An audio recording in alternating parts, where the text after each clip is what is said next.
Okay, guys. I'm so sorry that I have to do this, but we have to put it. I'm Abby with Motor City Nerds. Make sure you comment, subscribe, share, copy the link. It really helps me out a lot.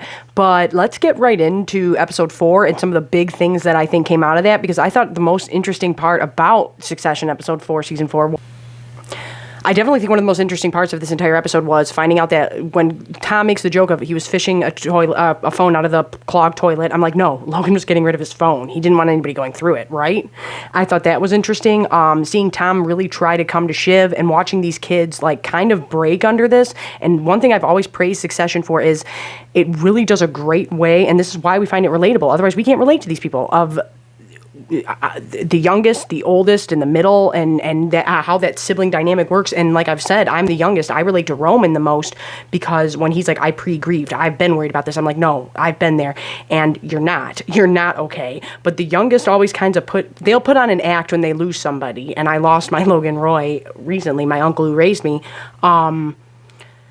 We act like everything's fine. And we'll hold it together for everything, but we're really not okay, and we're going to snap. And the one thing that's really going to make us snap is if you are, in any way, shape, or form, in our opinion, desecrating or putting down that parent, or you're in their area. And that's why when we see them in his office and Roman starts getting overwhelmed, I'm like, oh my God, he's going to snap. But when is he going to snap? And then we'll get to that in episode 5, because I was like, oh no, Mom, it's coming. And she was like, no. And I was like, no, Roman is not going to like this. And he's really not going to, he's going to be like, I went along with enough of this stuff. This I won't. We really got to feel for that. We really got to feel for Ken going, I think at first Kendall was like, I'm going to take over for the group overall, and then it was, no, I like this, and he's going to become a bit of a tyrant, I think. But even with that dynamic, and even in episode 5, we see Roman including Shiv in everything, just like he promised. Roman wants to uphold what his father wanted, and part of that you got to let go, but he isn't wrong in my opinion. But I can relate to that character the most. Kendall is going about it the way his father would. Remember the way Logan planted stories about him a couple seasons ago. I think Logan would have done the same thing. But I don't think, I think that Kendall's going to allow this all to go to his head. The way that he uses Hugo's daughter getting rid of the shares, because you could get in trouble for that legally, and we end up finding out, and he's like, I don't even have a relationship with her. I believed Hugo when he said that. And I believe that he's like, maybe in my own warped way, because we don't speak. That's what he says about his daughter. We barely even talk. I think that you, in a way, are kind of protecting her, even though you guys don't have a relationship. And because of what Kendall and them are going through right then and there, it's kind of shocking that Kendall's willing to use that. But also, like I said, it's a very Logan move. Oh, finding out Shiv was pregnant, I did not see that coming. I did not think it would. But then I was like, man, if she starts getting with this Swede or anybody else, she needs to tell somebody about this pregnancy. Like, I kept waiting for her to say something, and I was like, man, that's diabolical. If Shiv uses this baby in some kind of way, saying it's somebody else's, and I don't know exactly how much time has passed. I'm sure somebody could do the math of 20 weeks and this and that, but I'm like, no, I'm pretty sure that's Tom's baby, right? And the fact that she's not telling him, I'm like, oh no, this could be this. I hope she does, because this is like, man, if you can use that baby this way. Because I was thinking, if she starts banging that Swede, what if she says it's his? You know, because she's not showing it, and people are stupid. They'll listen to it. They'll believe whatever you say at first until somebody really thinks about it. The other thing I thought was really interesting was the fact that this isn't Logan's funeral. So I'm curious if maybe the finale will take place at the funeral, or at least maybe the episode before the final one. Because that's a big thing. This isn't even the funeral. This is just people showing up to bend the knee, essentially. Like, if we want to use Game of Thrones terms, these are people showing up to bend the knee and show where their allegiance lies to the Roy family and to whoever's going to be in charge of that. You feel me? I really like that part a lot, of them going like, this isn't even Logan's funeral. They don't state it, but it's not even Logan's funeral, and all these people are there. Connor getting the house I liked, but let's get into this, because I was talking about this. I'm like, what if Marcia shows up? What if Marcia shows up and puts a kibosh on this whole thing? I don't know exactly where their marriage stands. I don't know. They never, and this show is too smart not to do this. And that's what I was telling my mom was, if they wanted something as big as Logan and Marcia being divorced stated outright, they would have done it. They wouldn't have done it off screen and just been like, oh yeah, well, it got finalized.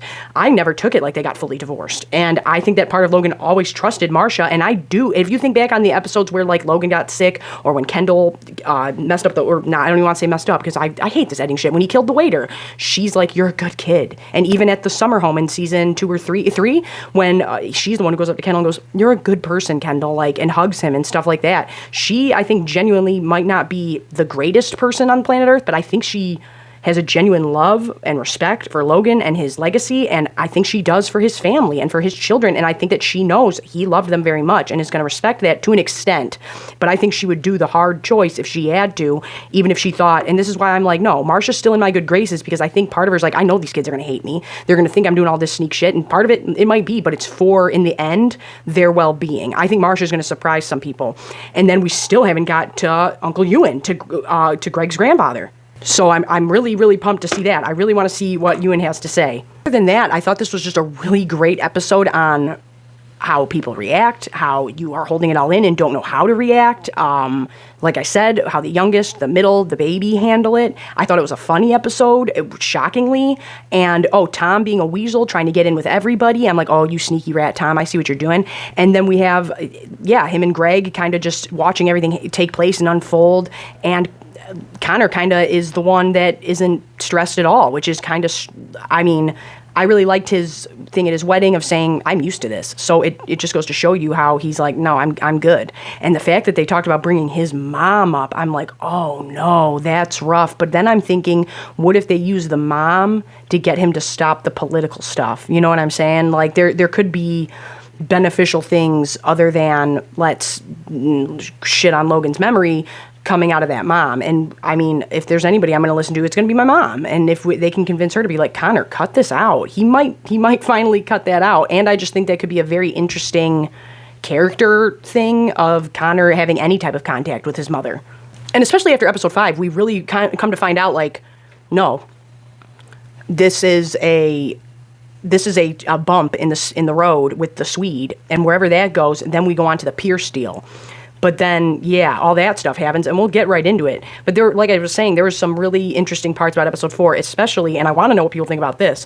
Do you think his name was crossed out or underlined? Do you think that his name was crossed out or underlined? I personally believed it was underlined, and I'm thinking that we might find this out, but I don't know, because this whole show has kind of taken place over 4 years. So I'm thinking it might be said or not, but in my own head, I was thinking, Logan went in with the pencil. I think Logan had this typed out prior to the show starting, like that time period, but after his stroke in season 1, excuse me, after his stroke in season 1, he went in with the pencil.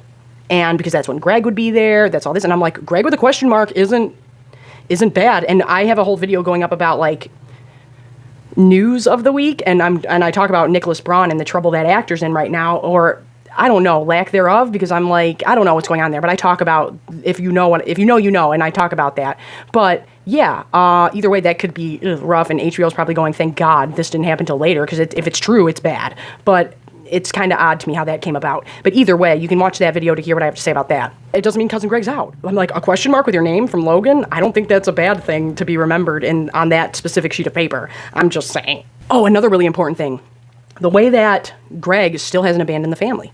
He still hasn't abandoned the family. Greg, you can say what you want about Greg and say he's a little weasel, and sometimes he is, yes, but he's never fully gone against the family. And the only time he was going to was when he went and met with that author for Logan's book and then panicked and was like, no, this isn't what I thought, I'm out.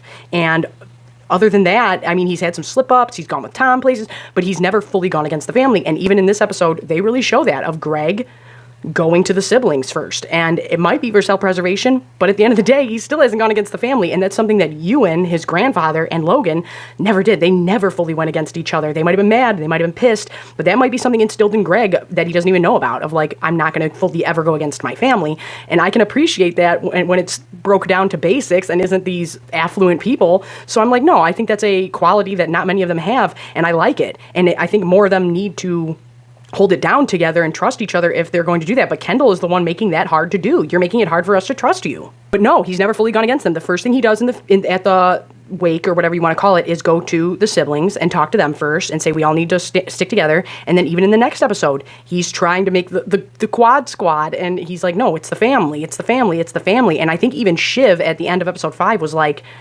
I can't be totally alone out here a little bit. And now, or she's feeling herself again. And so then she's like, I'll talk to the Swede and I'll talk to Tom. Or it's just some sneak shit where she's trying to get info from Tom to give to the Swede. But I really liked episode 4 a lot. And I think there's a lot going on there. And I think Roman, if he fully finds out that Kendall gave the okay to shit on their dad, is going to be devastated by Kendall. I think that we still, even after episode 5, haven't seen the final Roman meltdown, because like I said, the baby, we will hold it in and hold it in and hold it in, and especially as this character is, I think Roman's been holding it in, holding it in, holding it in, and then that thing with Madsen and everything else, he's going to snap again, I think, fully, and like have a full breakdown, and it's going to be really sad to see that in that character, because we're not used to that. We've seen Kendall break down, we've seen others break down, we've never seen Roman fully break down, and I think we might. Yeah, no, let's get right into episode 5. How about that? That'd be cool.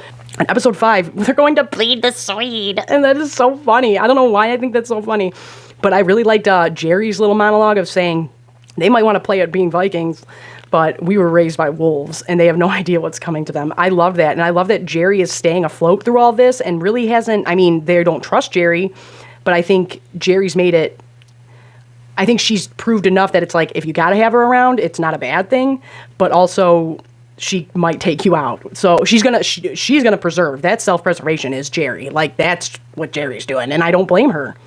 Oh, do you guys want to bring this up really quick? I'm sorry. Carrie and her meltdown. And you could even tell, like, Roman was like, I don't like that. Sorry to go backward, but when Carrie has her little meltdown at Logan's house, and Marsha's just looking at her so cold-blooded, but Marsha ain't wrong.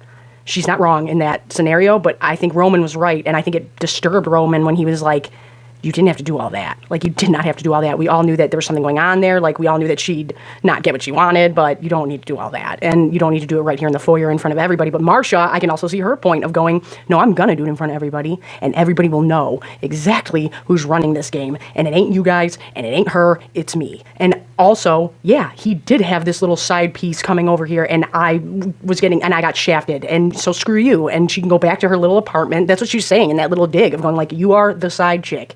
You ain't nothing. Whose name is on those papers or something? Marsha's got to have some type of weight if they are divorced. But yeah, I liked the Carrie Marsha square off. Even it was very uncomfortable to watch, and it should be.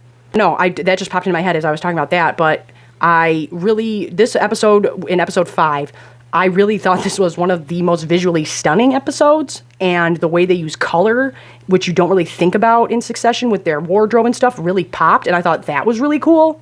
I always love seeing Norway. Norway's beautiful. But we have Roman, Shiv, Kendall, the whole squad, the whole crew going to Norway. If you notice, who wasn't on the list? Cousin Greg. And so then I feel like that kind of made Madsen's team panic a bit, but essentially what's going on is I don't think having Madsen having his yearly retreat was obviously planned. He didn't know Logan was going to pass, you know what I mean? But it really did, because that's what I said to my mom. I was like, oh, all these people are partying and stuff. And I was like, oh, yeah, it's their work retreat. This is their, like, work party. They weren't supposed to be there to work. They were supposed to be there to, like, team build and crap. You know what I mean? It's supposed to be this big, fun, fancy trip with your coworker BS. So once I realized that, I was like, oh, okay, this makes a bit more sense. Because at first I was like, they're being awfully lackadaisical about this huge thing. And then I was like, it's the work retreat. And I was like, oh, okay, yeah. Essentially, they all have a double. Like, if you're merging companies... You remember in Parks and Rec when they do it? Who do they mash with? Eagleton? And so they're like, okay, we're going to double you guys up with each thing, and we're going to try and figure out, like, who can move where and who can do what and what job. Like, you don't need 2 of everybody. So it's like, who's going to get weeded out? So then the kill list comes up, and I was like, oh my God, this is hilarious. This is so funny. But it's true, and it's scary, and these people are essentially thinking they're going to have to fight for their jobs. And I thought Hugo had some really funny lines. I thought, once again, I feel like Carl is the most underestimated funny character of this entire series. But they get there, and they're each, like, trying to weed out who am I up against. And I thought that was some funny stuff going on. But the super interesting one was, who was her counterpart? Carolina and Ebba? I can't remember how her name was pronounced. But we'll get into that with Madsen, because obviously this girl is scared. And what she's scared of is kind of huge. But what I really want to comment on is, if you see in that, we have Cousin Greg doing the quad squad. He's not supposed to be there. And I kind of felt like when he said that and they found out he was family, he played it off. Madsen and them played it off like, ha ha ha. But like I said, he kind of threw them through a loop. Like, I think those workers were kind of like, shit, who's this guy? What do you mean? And then when Madsen said that about the family and how mad Kendall got, I was like, no, that is totally Logan right there. That's Logan would not have stood for that. You're not going to sit here and talk smack about my family, my cousin, my nephew, whatever. No, it's not going to happen. So we'll sit down and talk right now in front of everybody. And I really liked that part. But Greg was hanging out with that girl, Eva, a lot, and I'm thinking he might have some intel. And the one character I've been telling everybody for 3 seasons now not to count out is Jess, Kendall's assistant, and he's gotten very dismissive of her, and very, like, you're the help kind of, and acts kind of like a jerk to her a little bit. And he wasn't always like that to her, but either she's going to be 100% amazing at her job and that's not going to bother her, or like a normal human, it's bothering her, and eventually she could turn on Ken. And Cousin Greg is with her a lot throughout this episode. If you look, they might not be talking on camera a lot, but they walk up to Kendall and he doesn't even acknowledge her. I was like, he doesn't even say like, hi, Jess. He just immediately, when he needs her, is like, now do this, and this. In my opinion, it comes off, oh, that's why that's annoying. In my opinion, it comes off like, you didn't even acknowledge that Jess was there. I think that you thought she was at your right hand that entire time and didn't even realize that she walked up with Greg. Like, that's what I mean about dismissive. I'm like, you don't even realize that she's not there sometimes, I feel like. And it's just like, oh, you need her, Jess, do this, and this. And that's what he tells her. And then she walks away. But when she first walks up, she's with Greg. And earlier in the episode, there's a couple times when she's with Greg. And if it's not her, it's that girl that works for Madsen. So I think Greg gets some serious intel in this episode that's going to come back. One thing I really want to know, do you guys think that they really had to film on that thing, that gondola, that thing that was taking them up in the sky? That was high up, and that was giving me anxiety. I was like, oh my God, do you think they really had to film in that thing? Because I wouldn't be able to do that. I would have had a panic attack. But either way, it looked beautiful. And I liked, essentially, we want to get to a certain number. We get to a specific number, and that's what they want for the deal, and they end up really exceeding that, but there's some tricky things going on that I did not see coming. I really liked when Connor called about the kilt, and I was like, I think Logan probably wanted to be in a kilt. Let the man be in a kilt. He's a Scot. At the end of the day, he's a Scot. Let him be in a kilt. But that's the first time we see Roman going like, I don't want to see pictures. I don't want to see nothing. And I do think Connor sending him that photo added to a part of his breakdown. And we have them in this gondola a couple times, and when they get there the first time, they're kind of being like snooted at, and they're like looking down on them a little bit. And think of what Logan said when they went and met Pierce. It was kind of like that when he said, we're probably like Romans to you Greeks. Like, we're probably just out of place to you and barbaric a little bit. And it's kind of like that a little bit. And I liked it. And remember what Logan always said? He's like, I don't like being out of the States. It's soft. And so I liked when Jerry doubled down on that. But they get there, we're in this big, beautiful place. These doubles are weeding each other out, trying to feel each other out. We got Madsen meeting with the siblings, and this is when we first see Shiv's really unhappy, and she's not there. And she doesn't like this dynamic. And I'm like, man, suck it up. Shut up. Like, that's how I really feel. I'm like, I like Shiv. I love Shiv as a character, but shut up. They're right. Like, let's put it this way. If my mom had a company that we worked, and my sister worked there her entire life, and I went and worked wherever else, if all of a sudden, a year before my mom, God forbid, passes away, I was like, well, it will happen, but I hope not for a long time. But yeah, I'm like, if my sisters worked with her from the day they turned, I don't know, 16 or something, and I didn't, and then all of a sudden a year before my mom passes away, I'm like, oh, well, I want to do this now. When she passed, I wouldn't be like, hey, let me take over as head person. I'd be like, no, one of you do it, because you guys can do it better, especially if it was in jeopardy to be harmed. I'd be going like, no, let's get through this. So I'm like, Shiv, shut up and be a team player. But then we see the exact opposite taking place. And like I said, notice Roman. Roman is the only one who's like, I'm trying to stick to my word, but Kendall is the one pulling the Logan moves. But also, I think that he should have been upfront with his siblings. I think that's going to be the problem here. Remember, I don't trust Frank. I really don't trust Frank. But we also have this huge scene taking place where after the first deal and after the cousin Greg sit down and after they talk, Shiv kind of pulls some sneaky stuff and she goes off and talks to Madsen alone, and she doesn't really fix the rumors going on around that. And I'm like, no, I understand that part. And you're mad and you're angry. You just lost your dad. And that's one thing this show has done very well from the very beginning, but especially this season, is the passing of time. And we know exactly where we're at. And this is moving fast. It's like, no, their dad just died like 2 days before. Like, they haven't even had time to sit down and think about it, you know what I mean? So it's like, and she's pregnant, probably tired as hell, going up and down on gondolas, jeez. So I'm like, that's factoring in here for me. So I'm like, okay, maybe you're not thinking the straightest, maybe you're irritated, maybe you're upset, you're angry, whatever it is, because this is very much about grief right now with these characters. So I'm like, I think part of that factors in here, and your emotions are misplaced. But when she's sitting with, because she could easily turn around and use this information against Madsen. It's nothing, a lot of it is not nice. But she's the one who tells Madsen, just keep throwing money at it, just keep throwing money at it. And that's why what Roman did is such a problem, because this isn't just affecting them now, it's affecting, this is a legality thing. And that's what he was saying about the SEC.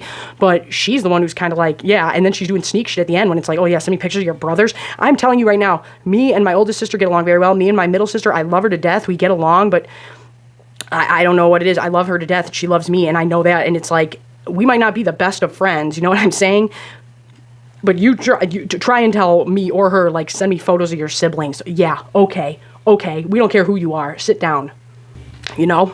we wouldn't do that to each other. No, that'd be gross. And so I'm like, no, there's just certain things you don't do, you know? And Shiv is breaking those. But what the big thing that she finds out, and I'm assuming Cousin Greg might know it too, is when she's talking to Madsen, and this lunatic is saying how he is sending blood to that girl, that Eva, or I can't remember her name, but oh my God.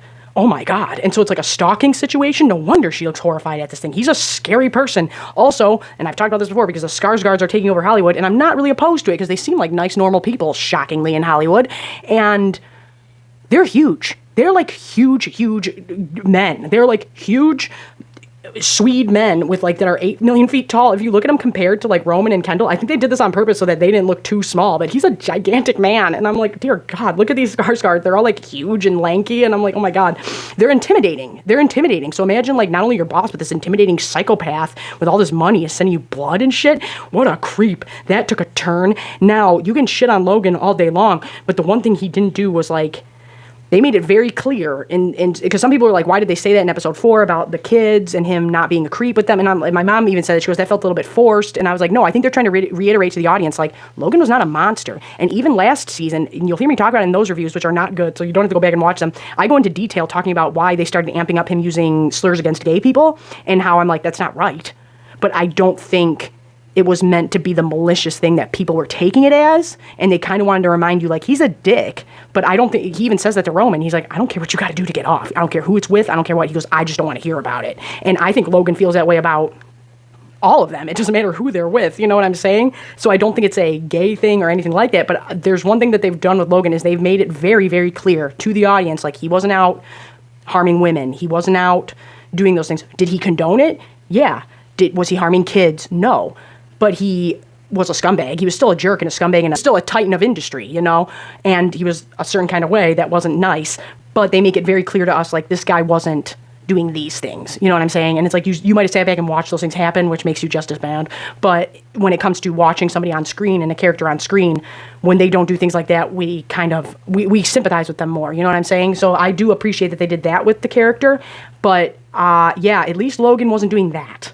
He wasn't sending blood bags to his workers and shit. He might have made it, but you know what I'm saying? Like, I'm not saying that he was the greatest boss, but I'm just saying, like, to the audience, taking out the things and just making it the character, that guy's much more of a creep than Logan was. You feel me? No, that took me through a turn. I was like, oh, that is not what I expected, and that's bad, and that's gross, and that's scary. And I'm assuming Greg knows it, and Shiv is going to try and hold it. But I'm like, what if Shiv starts banging him and then tells everybody it's his baby? I'm like, that it could be, or him. Like, even if we don't like that character, that's a diabolical thing to do to somebody. You feel me? So I'm just like, I really hope Shiv, when she said she wanted to go eat with Tom, but then she does that photo thing of her brothers, I'm like, part of me was like, I think you want to tell Tom and you don't want to be alone anymore and you know you can trust him. But the other part of me is like, no, I think you want to get info out of him about ATN to give to Madsen. And I do think the boys are absolutely right when they were like, you don't understand the American people. You don't understand what you're wielding. You don't understand that they're not going to support this news network, we don't think, because you don't get it. And you don't understand, like, the politics that go on in America. Not only did they get the number they already wanted for their deal, but now Madsen wants ATN folded in. They tell him that he's not going to understand that, and he's not going to understand everything with the politics and the American people. And remember that this season, we still have the election. We still have the fight with Gojo going on, and we still have the Pierce stuff going on. There's still huge things that need to be wrapped up. And I'm like, oh my God, this is really doing tension building so well that it shocks me. I can't believe that I care about this fictitious company and these billionaires so much because I'm broke and going under and I have no job and I don't know what I'm going to do, but I still care about this fictitious company and these people.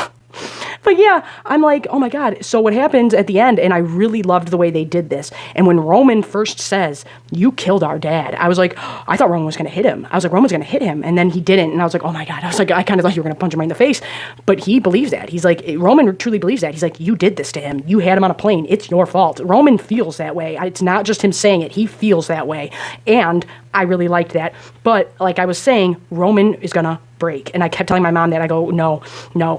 Once he starts bringing up his dad and starts saying stuff, Roman's going to snap. And that's exactly what he said. And I love when Roman was like, oh, so what? So the SEC and this and that, and you're never going to catch us. Because that's the thing here. When you have these billion-dollar industries, it's not just, now I'm not no accountant or no smart person with money stuff, but I know basic shit. And they affect so many people, like affect an entire economy, essentially.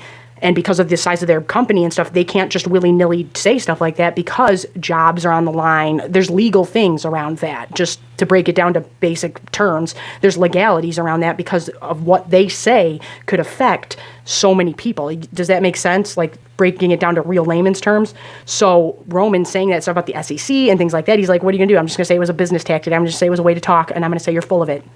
I really loved the Roman breakdown because he was saying what he really felt, and then that's why them not telling anybody what happened in that conversation, that's why they're so sad at the end, and that's why he's saying send me pictures of them, because they know they're shafted. That's why they're like, yeah, we got this great offer on the deal, and that's why they're all celebrating, and they're like, oh no, because they know that's one, Shiv thinks it's funny because she thinks, oh, he's doing what I asked, but the truth is, no. Madsen is making it look like he's offering this great, great, great, great deal, and everybody else thinks, yeah, this is an amazing deal. I can't believe he's offering this. But the truth is, he knows we're not selling now. This deal is never going to go through, and it's just going to fall. It's all going to blow back on Roman and Kendall, specifically Roman, and that's not good. So either they can go through with the deal and make everybody happy and celebrate with everybody, or they still tell him to stick it like they did, and puts them in a terrible position, and that's what Madsen did. And Shiv, I personally took it as she thinks she did this, and that's not the case. But the kicker with this show is they kind of overlook, like I said, assistants and things like that, and this girl getting blood sent to her. So it's like, all that needs to happen is one of them need to talk, and that's why I always say, do not underestimate Cousin Greg. He has this thing about him where people trust him. He's on the lower level, or looked at like he is, so he gets information from these people that work for them. And it's kind of there's a big, huge theme of that, especially with season 1 after Kendall kills the waiter, of service people or people that they perceive underneath them having all this information or seeing these things take place, or they don't realize how much the little guy affects them, and it's gross. But that's kind of a big theme here too. So that's why I'm like, don't underestimate Jess, don't underestimate these assistants, don't underestimate these servers or anybody that they perceive beneath them, and they think everybody's beneath them, you know? But yeah, tell me what you think down in the comments. Do you think Shiv's going to wield this baby? Do you think she's going to lie on it? Do you think that she's going to... what I'm hoping is that she'll turn on Madsen. And I'm hoping that all these kids come together by the end, and because that's what Logan would have wanted. But tell me what you think down in the comments about episode 4, episode 5. I'm so sorry that it's late, but we have so many things to react to, so many things to catch up with. Once again, I have to email Mike. I'm a jackass. Because I still have his prize. It got sent back, and I'm like, I don't know what I'm doing wrong, and I don't know if it's because it's overseas, because he won the giveaway, and I was so geeked to mail it out, and twice now it's been sent back, and I'm like, I don't know what I'm doing wrong. So maybe I'm just stupid. But yeah, I'm Abby with Motor City Nerds. There's a Facebook page. I'm on TikTok. I'm on OnlyF. I'm on everything. But yeah, it has its own page on Facebook, and I've been trying to be better about putting stuff there. But yeah, tell me what you think, because this is getting crazy, and the fact that none of the big stuff has been tied up yet is crazy to me in your final season. Like, there's not another season, you feel me? So I'm like, no, we still have the Gojo deal, we still have the Pierce deal, we still have the presidential election and the board stuff. So it's like, and like I said, I want to hear what Uncle Ewan has to say, and now I'm really thinking maybe the final episode or the episode before the final one will be Logan's funeral. And it'll all come to a head there or whatever, because I'm like, I don't know how you tie all this up. But then again, I'm going to trust this show because it's great. And yeah, we're about to get the laptop out right now and watch the new Flash trailer. And then, I don't know, other stuff. But yeah, I really miss Interview with a Vampire. I missed you guys. I need to be better. I need an assistant. But I have no money to pay them. But yeah, no, I really am like, oh my God, I feel so swamped and behind right now. Oh, and I had the flu last week. That sucked. But yeah, hit like. It's free. It helps me out so much. Or dislike or anything. Or just leave a comment. It really helps me out a lot. But I feel like I've been so bad lately. Like, I don't even know anymore, guys. But we're going to keep going, right? Because that's all you can do.